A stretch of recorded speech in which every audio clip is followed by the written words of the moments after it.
Coming at you live from the Element Well studio, we welcome to the program now Caleb Sailors, Multimedia Journalist, SuperTalk Mississippi News. You know, our news chyron it doesn't follow up Stevie Wonder, right? But I do, Rhino, shout out to Rhino for just always giving us the good tunes to introduce us on these segments. Rhino, you keep it going, man. It's JT that's the Doors fan, right? That's correct. We always have to play Doors music. I am too. I like the Doors I as love well. the Doors too, yeah. We have fun with all that. All right, Caleb. Yesterday, we were talking about today. I was sitting in the gallery, the South Gallery yesterday. Yep. And by the way, right behind me in the gallery was an executive from the Beau Rivage. Oh, wow. Observing. And so we were watching the House debate this mobile sports betting bill. Representative Casey Uri went to the podium to present the legislation, and there was some debate a little bit back and forth. What do you got for us? Yeah, so essentially the House passed House Bill 774, which is also known as the Mississippi Mobile Sports Wagering Act. It'll allow residents of Mississippi of the legal age, obviously, to place mobile sports bets. So if you wanted to go on your phone outside of the four walls of a casino and bet, Ole Miss is playing Auburn in basketball tomorrow. We'll discuss that later in the segment, but you wanted to bet on that game, you could do that if this is passed by the Senate and signed into law by Governor Tate Reeves. Some of the debate that came about this was there was a stipulation in place, prior to this bill being passed last year. There was a study committee that observed the manner. Casey Uri and Senator David Blunt were kind of leading the study committees alongside Jay McDaniel with the Gaming Commission. They had a lot of blowback from casinos in the state because Mississippi has 26 brick and mortar casinos, and the Island View specifically was like, this is going to hurt our revenue. This is going to prevent people from coming to our casinos. This is going to hurt us. So they implemented some of these, I'd say, stipulations in place to where a third-party operator like DraftKings, FanDuel, BetMGM, et cetera, will have to partner with a Mississippi casino. Now, the casinos can only partner with one third-party operator. That's right. Yep. But the operators like BetMGM can go to all the casinos if they want to, but that casino can only operate with them. And Jay McDaniel made a good point, the executive director of the Gaming Commission. He said, well, this is already going on at a lot of these casinos because they have sports books. Sure. All of them have sports books, and they already contract through a third party. So now all that third party has to do is create an app if an app doesn't already exist, and then geofence it to where it goes outside the four walls of that casino but stays within the parameters of the state. And so that kind of solved the issues that the casinos had for the most part. But then you had other issues raised by House Minority Leader Robert Johnson, and I think he made a good point. He said, I have a small casino here in Natchez in my area, and these third-party operators, there's no incentive for them to partner with us with this small casino when they could just partner with the Beau Rivage or just the Island View or any of the Silver Slip or any of the big ones on the coast or in Tunica. And so he tried to adopt an amendment that would create like a 40-mile radius geofence in those smaller areas like Vicksburg and Natchez to where bets that are placed in with a 40-mile radius of casinos there would go to that casino. Yeah, I disagree with all that. Well, and it didn't pass. They tabled that motion and passed the bill regardless. I understand his heart's in the right place. He's wanting to look out for his constituents, but it doesn't. No doubt. It didn't change anything. Yeah, it did.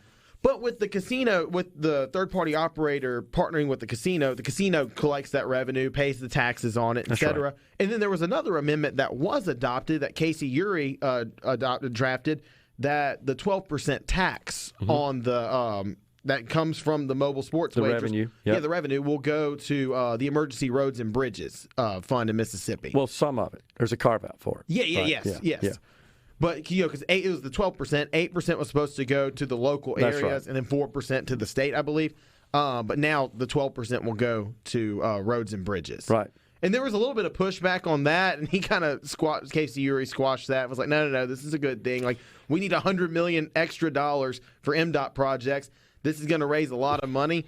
We can serve to update our infrastructure in Mississippi. $Few million bucks, yeah. So I was there, and what he said was that amendment was inserted in response to many members who felt like that they wanted to see some sort of benefit to their districts. And so the idea was, well, if it's going to the state highway fund, essentially that benefits the entire state. Everybody gets something there. And I talked to MDOT Executive Director Brad White about a different topic, but he did mention, he's like, look, we still need money. Yeah. We still need more money. This is a small dab of money at the end of the day to MDOT relative to their total budget and what they've stated their needs are. Yes. But every little bit helps. Yeah. Every little bit helps. No doubt. And that's something we can all kind of agree on. Everybody can agree that, roads need to be updated. Bridges need to be updated. So anything that can advance that cause is good. But, so now this bill, though, will go to the Senate for consideration. And from what I've heard from, people within that chamber, I think it's going to pass. Well, I'll say this. I think it will, too, ultimately. But historically, the lieutenant governor and the Senate have not been big fans of these diversions like this. That's been a concern in the past, and they may not have that concern with respect to this particular legislation and what it establishes. Well, I know that Senator David Blunt was on with Paul Gallo last week, and he said that this would be a no-brainer for Mississippi if we didn't have the casinos here but they've kind of squashed those concerns from casinos, giving them a way to make the revenue. And another, I will say, backtracking a little bit, one of the interesting things that could happen, too, and Jay McDaniel mentioned this, is, these casinos offer rewards. So, like, if you go to the Beau Rivage, I use them as an example. I like the Beau Rivage or the Hard Rock. And you go frequently, you can get rewards. You can get a free hotel room or, a discounted meal, etc. Well, these casinos can also link your account with that specific place to your mobile sports betting account because they're all synced to the same platform. Yep. And then you can start getting rewards there so they can incentivize you. See, I live here in Jackson. I'm not within a 30-mile radius of a casino. But if the Beau Rivage really wanted me to come down there, they could offer me a free room, and that's attached to my mobile sports wagering account. And then that incentivizes people to go to the brick-and-mortar casino. So it kind of scratches all the backs. Right. It does. And you're right. I think once they came up with this strategy where the gaming third-party vendors that create and operate the platforms, the mobile sports betting platforms, essentially the apps, if you will, and all the back-end infrastructure, that they would have to establish a relationship, a business relationship, a partnership with the casino. So that still revenue would flow through them. Yeah. Well, once that was introduced and proposed, the casinos essentially acquiesced. I don't know if acquiesce is a fair word, but they got on board. They announced their support for it. So. And prior to all of this occurring yesterday, I kind of feared that this situation would end up being like the EV deal last year where, the dealerships were kind of, they didn't want there to be a direct route to market. You discussed this ad nauseum last year. About it. We discussed it. We wrote articles about it. Yep. And my fear was that was going to happen. The protectionism element of the government was going to kind of exacerbate. But they found a way to work around it. And I give a lot of credit to Jay McDaniel specifically. Like, he's one of the brightest minds that was working on this, kind of keeping everybody happy, trying to let the high tide raise all boats instead of some ships sink. And so, and so this will go to the Senate, and we'll see how they react to it. We will. All right.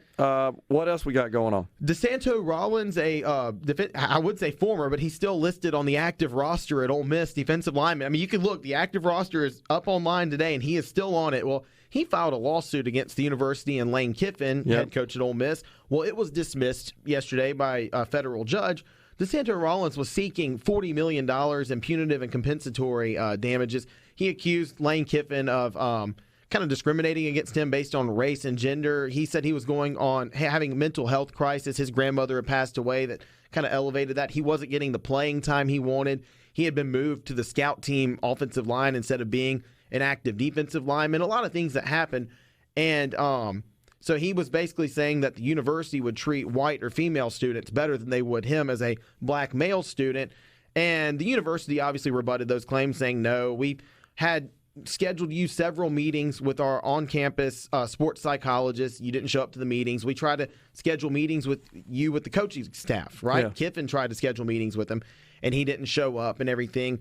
The straw that kind of broke the camel's back that gave this national attention was after taking a mental health break in February of last year, he shows up late in March to a meeting with Lane Kiffin and is recording Kiffin here. It's an unverified recording, so, we know that it was him and Kiffin, but it's not been verified or authenticated by both parties.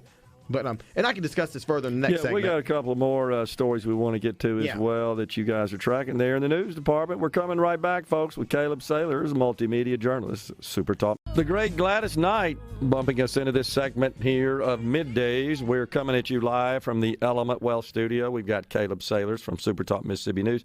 Please continue the discussion with respect to DeSanto Rollins and Lane Kiffin there. Real quick side note, though, you gave Gladys Knight the credit. Don't forget the Pips now. Oh, the Pips, that's right. This song wouldn't have been made available without the Pips. I love Midnight Train to Georgia. So, back to DeSanto Rollins. Long story short, you guys heard everything in the last segment. The audio comes out. Lane Kiffin accosted him. He's like, you didn't meet with us for months or weeks. We tried to schedule meetings with you, and then basically said, no, you're done. You're done. And so then DeSanto Rollins took that and accused Ole Miss of kicking him off the team. He's not kicked off the team. He's still on the active roster. The judge dismissed the suit.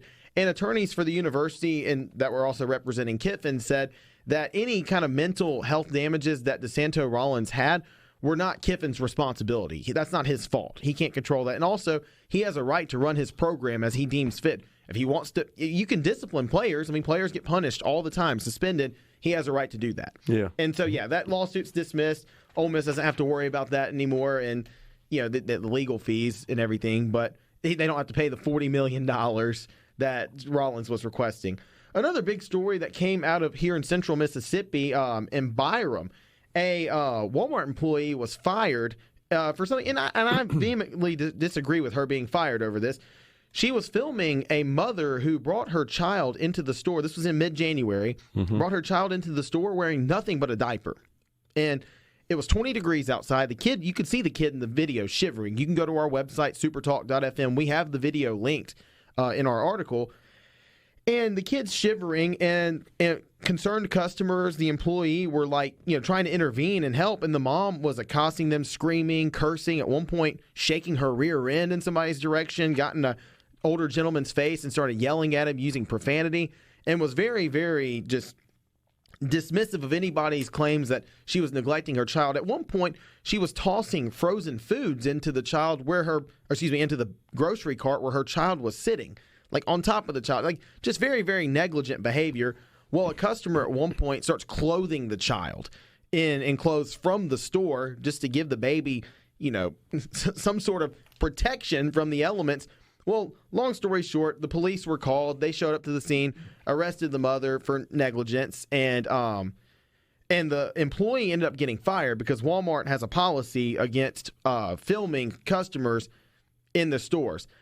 Now, so it wasn't for coming to the assistance of the child. No, it was for filming for the filming it and then distributing it, right? And distributing, but the video. Yes, the video, because the video went viral. However, the video was law enforcement even admitted this. The video was used by law enforcement to make this arrest. It was very vital in this case. The Walmart employee actually did the child and everybody else there a favor, and law enforcement a favor, by filming this. I understand the company's policies. I also think there should be an exception made for a dire situation such as this one. Yeah. And the mother ended up getting arrested, and after she posted bond or bail, she went to Facebook Live and she, claimed that she was similar to Jesus Christ in the sense that people turned their backs on her like they did Jesus, and that she was doing nothing wrong, that she takes care of her children, and that no one had the right to come after her. And even in the video prior to that, during the incident in the store, she was telling people, do y'all have kids? Y'all have kids? Y'all don't know what it's like. And people were like, yes, we do have kids. We don't bring them into Walmart half naked in the freezing weather. And so the mother faces up to 6 years in jail for her crime. The child is good. Paramedics came to the scene to treat the child, and the child's been Child Protective Services put the child in the custody of a relative who will definitely not take that sweet innocent kid into Walmart dressed very scantily clad. Yeah. The sad thing is that this went viral and it occurred in the state of Mississippi. Yeah. So now the entire world has seen this incident in the state of Mississippi. And, often, unfortunately, people that see this sort of stuff on social media tend to hold that up as an example of the remaining state. And what's even worse the entire state. Is though it happened in Byram, the national media says Jackson. And so it's bad kind of referendum on the capital city, on Jackson, who already gets enough flack for crime and everything else, and infrastructure, water. You can go down the list of issues Jackson has. This doesn't help at all. Well, on the positive side of this, though, the employee who was fired has raised a ton of money. People have come to her support, and she'll definitely find a job somewhere else. Yeah.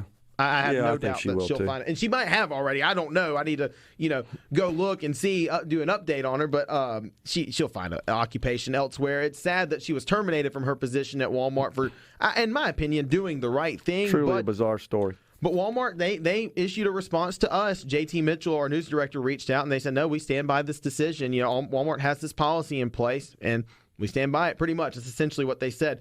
Another bizarre story that happened outside of the state of Mississippi, but it involves a Mississippian. Michael Cassidy, way back when, he ran against Michael Guest for Congress and lost that seat. He also ran for a local seat in the Mississippi House in District 45, lost that one as well. Well, he went to the Iowa State House and destroyed a display that was put on by the Satanic Temple. It had a ram's head made of mirrors atop a mannequin that was dressed in red. It was a satanic display.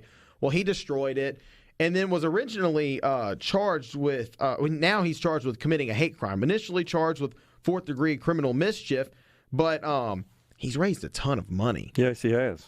Last I checked, over $100,000 he's raised for legal defense fees, to cover all his legal costs. But the Satanic Temple, the individuals that were manning the display said they had it up there for a freedom of religion display, right?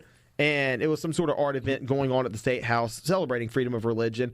And Michael Cassidy decided, no, not that religion. I'm not a fan of that one. And look, Gerard, I'm an outspoken Christian. I don't hide my faith from anybody. I'm not a fan of Satan or satanic displays, but that doesn't grant you the right to go destroy and defame public property or property that's on that's in public, that's on public display. Yeah. And so we both probably have our own opinion on how this, why the motive Michael Cassidy did this. It's probably to get more attention to himself. Yeah, I don't believe that this should be considered a hate crime, honestly. I mean, just plain old civil destruction of property, I don't condone that no matter what the property is. And I guess there's also a hypocritical element to this as well when, the last couple of years, especially in the wake of the George Floyd incident, we've had numerous perpetrators and numerous incidents of defacing and damaging statues, including those of the founders of this nation and just other historical figures, and those aren't considered hate crimes. Yeah, exactly. And heck, we can't even get plain old property destruction charges against those folks. They're considered heroes because, they decapitated George Washington at a statue somewhere. So the double standard is sickening in my view. I don't want to see people going out and destroying any property, no matter what it is, but this isn't a hate crime. I'm obviously on the news side of things, so I refrain from posting my opinion in our articles or our online or social media content. But personally, I'm with you, Gerard, here. But the outrage would be even more elevated if someone had gone and torn down a cross that was on display at this place. So I don't think anybody should be defacing or tearing down anybody's property, but I agree. I don't think that the motive behind it was hate per se. Not a hate crime. No, I think the motive was, I want attention, and this is an easy way to get attention. I mean, the sad thing is that's people who believe that it's abhorrent to hate Satan. Yeah. I mean, so that's kind of sad that we even have that in this country, in my opinion. But I do support their right. If they want to worship Satan, I absolutely support their right to do so. Yeah, the First Amendment protects that. You have the right to freedom of religion, and it doesn't matter what religion that is. And obviously, I'm not a proponent of Satan or Satanism. But if someone else wants to do that, that's between, I like to say, that's between them and God, or them and Satan. Yeah, but the FBI can go collect mountains of data on pro-life Catholics, right? With impunity. So it's just such a ridiculous double standard, I think, that we're seeing in our country, and that's disturbing, I guess, on the surface. Well, this incident has raised a debate about that, too, and hopefully that elevates to, okay, are we going to have a unilateral basis by which we treat these incidents, or are we going to continue being lopsided? I know this this segment's going to end soon, so I would be remiss if I didn't discuss college basketball right now, because we had a huge game in Oxford on Tuesday. 10,630 people in attendance in the Sandy John Black Pavilion, which holds 9,500 people. Yeah. So you had people in the standing room, mezzanine areas, kind of like Zacchaeus in the scripture looking over to see Ole Miss beats Mississippi State. The Rebels play Auburn tomorrow. Mississippi State plays Alabama tomorrow, trying to bounce back. Huge basketball games. I'll be covering the Ole Miss game, so keep up with our content at supertalk.fm. So it's Mississippi versus Alabama tomorrow. That's right. That's right. Well, go Mississippi. That's right. All right. Appreciate it, Caleb. Thanks for coming in. Thanks, Gerard. I appreciate it. We're coming right back. Final segment of the second hour of Middays is